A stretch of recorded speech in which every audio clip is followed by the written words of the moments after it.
Students, मैं आज आपको करा रही हूँ ये जो चैप्टर है द ऑनेस्ट वुड कटर, इसके क्वेश्चन आंसर्स। तो आप एक बार देख लीजिए, मैं आपको समझाती भी रहूँगी साथ साथ। पहला क्वेश्चन है इसका, what was the wood cutter doing, कि वुड कटर क्या कर रहा था। ठीक है, तो इसका आंसर होगा the wood cutter was cutting would with his ex. तो जो वुड कटर था वो अपनी एक्स मतलब कुल्हाड़ी से क्या कर रहा था, लकड़ियाँ काट रहा था।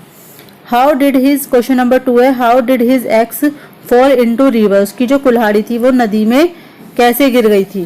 ठीक है, तो इसका आंसर है his ex accidentally slipped from his hand and fail into river. उसकी जो कुल्हाड़ी थी वो एक्सीडेंटली मतलब कि ऐसी मतलब घटित हो गई थी, अचानक उसकी जैसे कोई दुर्घटना हो जाती है, ऐसे एक्सीडेंटली दुर्घटनाग्रस्त उसकी कुल्हाड़ी जो उसके हाथ से स्लिप हो गई थी एंड फेल इनटू रिवर, और नदी में गिर गई थी। ठीक है, आगे next question, how did the wood cutter start crying, जो वुड कटर है उसने रोना क्यों शुरू कर दिया। Question number 3, the wood cutter start crying because he had lost his ex, क्योंकि उसने इसलिए रोना शुरू कर दिया क्योंकि उसकी कुल्हाड़ी खो गई थी। ठीक है, इसलिए उसने रोना शुरू कर दिया। नेक्स्ट क्वेश्चन है, who came out of the water, जो नदी थी, पानी की जो नदी थी उसमें से, पानी में से कौन बाहर आया। द रिवर गॉडेस, कौन आई थी, रिवर गॉडेस नदी की जो देवी थी, केम आउट ऑफ द वाटर, नदी से बाहर, पानी से बाहर आई थी।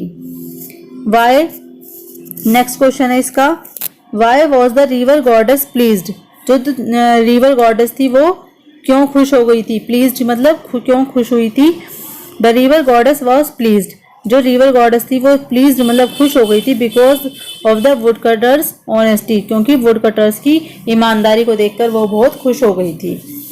नेक्स्ट क्वेश्चन है, how did the river goddess reward the wood cutter, जो रिवर गॉडेस थी उसने वुड कटर को कैसे रिवॉर्ड किया, मतलब कैसे पुरस्कृत किया। तो जो रिवर गॉडेस थी उसने उसे rewarded the wood cutter by giving him all the 3 axes, उसे तीनों कुल्हाड़ी थी, तीनों कुल्हाड़ी देकर उसको पुरस्कृत किया।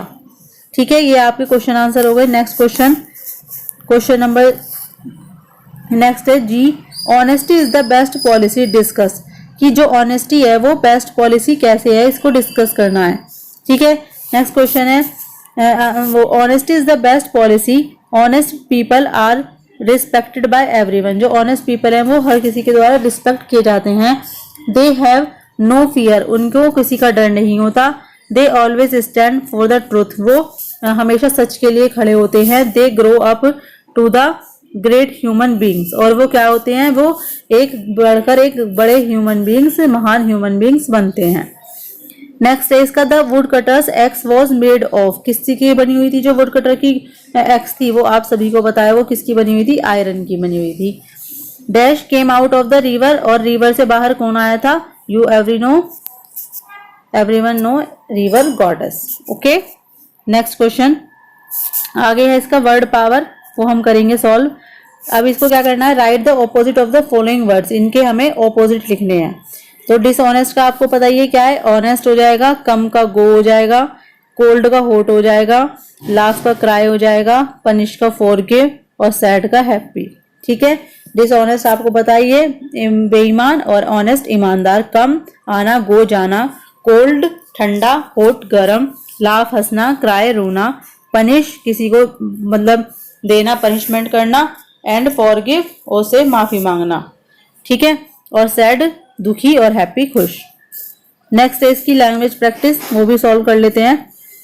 Material noun is the name of the substance, material क्या होता है, किसी भी सब्सटेंस का नाम होता है, with which things are made, जिससे भी कोई वस्तुएं बनी हुई होती हैं, जैसे कि कॉटन है, प्लास्टिक है, मिल्क, सीमेंट, सिल्वर एक्सेट्रा। तो वो कह रहा है choose the material noun from the box and fill in the blanks, और उसमें ब्लैंक में भरना है। ये आपको यहाँ पर कुछ ऑप्शंस ये दिए हुए हैं। ठीक है, the chair is made of, chair किसकी बनी हुई है, वुड की। ठीक है, तो इसमें आ जाएगा would. The ring is made of, ring किसकी बनी होती है, गोल्ड की। चेयर आप प्लास्टिक की भी भर सकते हैं, बट आगे चल के फिर हमें दिक्कत होगी, देखते हैं। The red bucket is made of, अब क्योंकि बकेट तो केवल प्लास्टिक की होगी तो ये हो गया plastic. The Taj Mahal is made of marble. The jacket is made of leather. The window is made of glass. ये आप इसमें 6 के 6 ऑप्शंस आप भर लीजिएगा।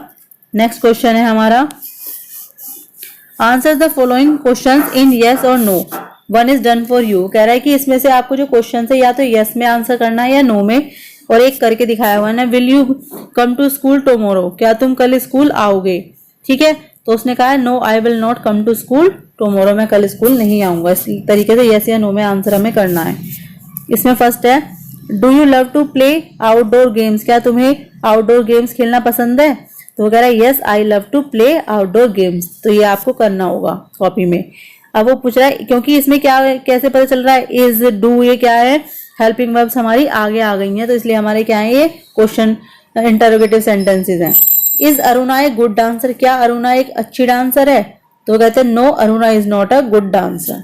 ओके, नेक्स्ट है, are the children going to watch a movie, क्या जो बच्चे हैं वो मूवी देखने के लिए जा रहे हैं। Yes the children are going to watch a movie. Were the boys playing football yesterday, जो बच्चे हैं उन्होंने क्या बच्चे कल फुटबॉल खेल रहे थे। Know the boys were not playing football yesterday, नहीं बच्चे कल फुटबॉल नहीं खेल रहे। तो ये आपकी एक्सरसाइजेस स्टूडेंट्स, ये आप इन्हें कंप्लीट कर लीजिएगा, ये सारी एक्सरसाइजेस कॉपीज में। Okay students, thank you.